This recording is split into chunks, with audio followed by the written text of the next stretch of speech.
And the last type of the electrodes, which we will consider in this lecture, is microelectrodes. As you can see, we use micro for these types of electrodes. Because the size of this electrode is very, very small at its tip. Because we want to insert it inside the cell. Okay, as you can see, we have two types here, A and B. The first one is solid metal because the core of the electrode A is made of a solid, for example, tungsten microelectrode, and a coating of glass.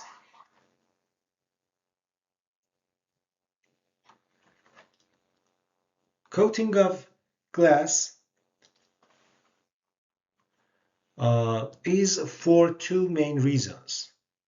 One, for isolation. It's obviously provide the isolation in our electrode. But another important application of this glass is for strength. We need strength to cut the membrane of the cell. Therefore, as you can see in the second type of these electrodes, which have a coating layer, an isolation coating layer at the outer of this microelectrode, we use glass inside in this electrode. Not for isolation, only for strength. Because the wire, the metal at that size is not as strong as we need. And it bends upon countering the cell membrane. Therefore, in the second type, we use glass inside for the strength. An outer layer of the glass is a coating of metal film, and the outer layer of the metal film is the isolation layer, maybe fabricated of Teflon. We have a third type of microelectrodes, glass micropipette, which we will consider in the next slides. Glass micropipette with HgCl electrode method.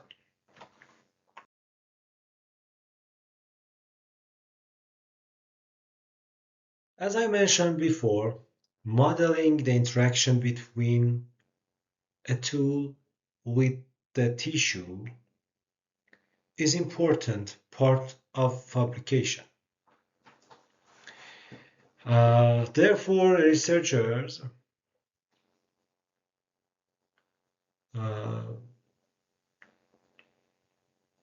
have worked on this issue, and now we will consider the model, the electric lamp model of the metal electrode cell interface, metal microelectrode cell interface, and also we will start from point A the terminal A connected to the microelectrode, and we will finish the uh, modeling at the point B, the end point B. Okay, let me start from A. A and the following wire, and we will reach to the metal rod. Metal rod is a conductive part, therefore we can model this part by a resistance. RS is for modeling the metal rod. Metal rod, we continue. We continue in the path, and now we are inside the cell, as you can see. We have a electrolyte interface here, and we use exactly the model we considered the previous slides here, as you can see. RMA, CMA, and also the offset potential of the electrolyte, and also the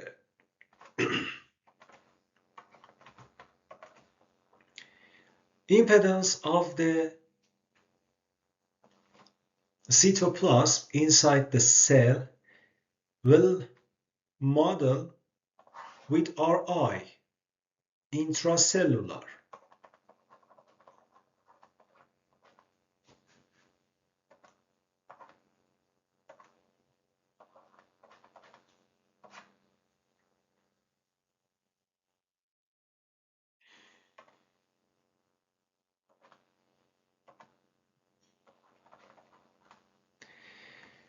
Okay, we will continue the path to reach the point B, okay? Therefore, we will continue the journey to reach this plate. And we have a station here. Membrane potential. And we have a variable potential here, because we have some gates, sodium and other ions make a variable voltage source here. Okay, let me continue the journey. Now we are at the outer space of the cell. This space is full of tissue fluid. Tissue fluid is a fluid containing many of ions. Therefore, we can model this part with a resistance also, extracellular.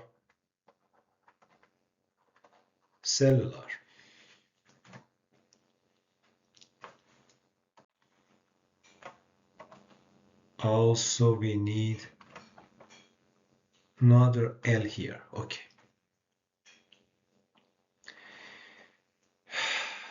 And now we are at a new station here. An electrolyte, namely tissue fluid, and an electrode, namely reference electrode. Therefore, we place electrolyte model, same as this one. CMB, RMB, EMB is for this electrode electrolyte interface, and now we reach to the point B. But as you can see, we have some other elements in the model, and now we want to talk about these parts. When we travel inside this metal, we have a insulation layer, a glass layer. The insulation layer acts like a dielectric, a conductive layer, a conductive space out of this electrode and also inside the cell. And now you know if we have two conductive layer and a dielectric between them, we have a capacitance.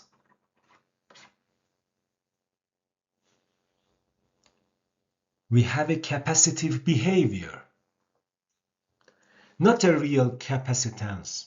Okay, we have a real capacitance inside our circuits, but here we have a capacitance or capacitive behavior.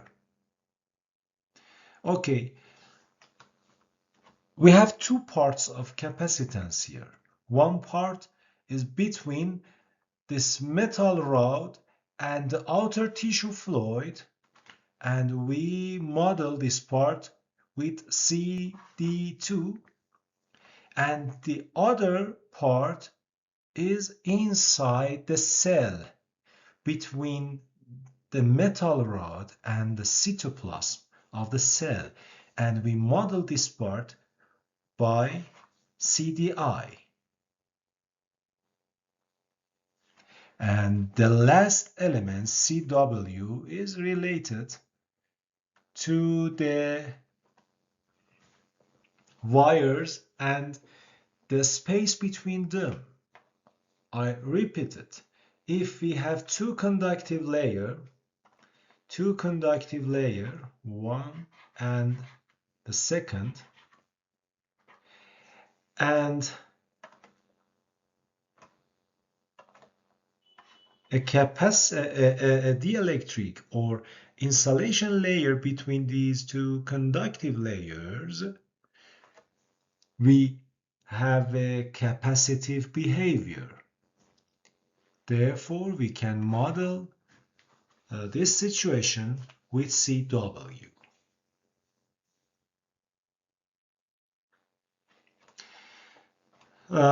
This model is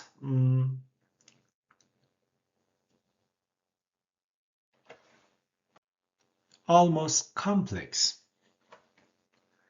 Therefore, we can simplify it. And as you can see, we remove some parts and also we merge some parts. Okay, because of the size of the reference electrode,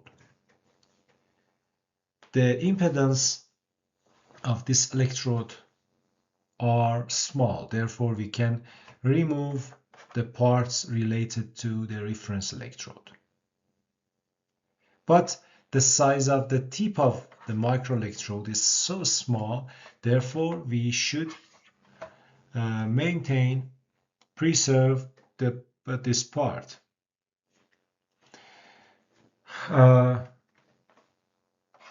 The variable voltage source is preserved,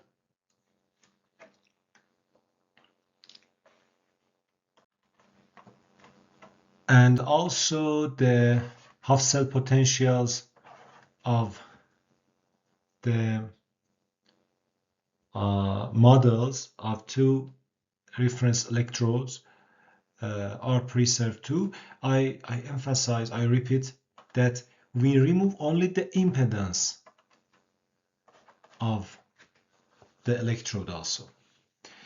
And you can see this summation of or difference the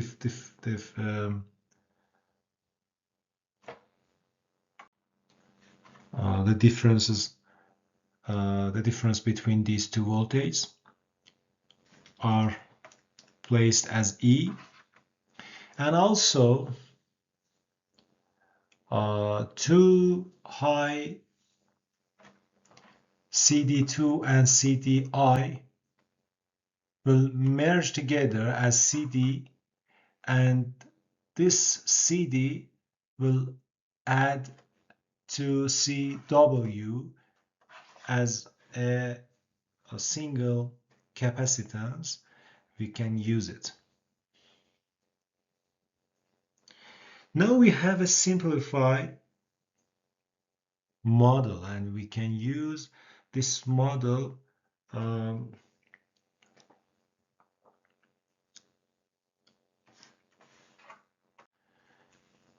simpler than before.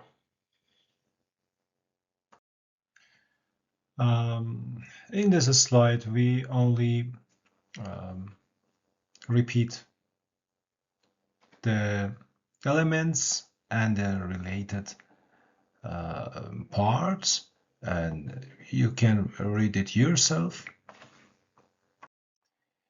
And also, this part of the slide, you should find it from the book and read it yourself. This is for micropipette microelectrode modeling, and I ask you read it yourself.